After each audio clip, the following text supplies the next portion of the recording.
danas imala veliko zadovoljstvo da boravim u Zrenjaninu, u Narodnom muzeju. Prvo da otvorim izložbu, evo iza mene možete videti zaista parče istorije Srbije koje je počelo sa prvim srpskim ustankom i na neki način obeležilo stvaranje moderne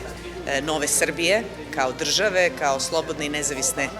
države. Ova zastava je zaista imala jedno putešestvje kroz koje je prošla, obišla je pola Evrope, ali se na kraju ipak vratila u Srbiju i evo pozivam ovom prilikom zaista građane, ne samo Zrenjanina, nego svi koji mogu da dođu i da vide zaista onako uživo jedan istorijski legat naših predaka. Takođe, imala sam i priliku da obiđem čitav Narodni muzej koji je na neki način obeležava Banat, obeležava Zrenjanin, istorija od neolita do dana današnjeg,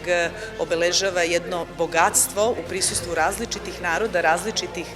kultura i jedno veliko u stvari bogatstvo umetničkim delima. Nalazimo se u prostoriji koja će u okviru projekta Nacionalne prestonice kulture biti rekonstruisana, dakle ovde će se nalaziti kutak za decu i omladinu. Prošli smo kroz veliki izložbeni salon koji je takođe rekonstruisan, a takođe u planu imamo rekonstrukciju, dakle odnosno nastavak rekonstrukcije sobe sporta i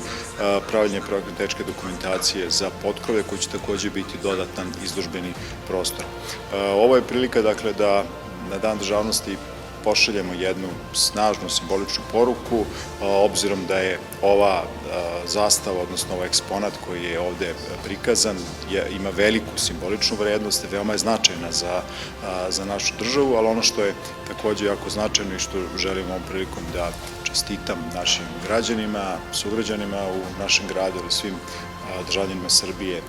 sretan je Dan državnosti i da našoj državi i našem gradu poželim prosperitet u narednom periodu.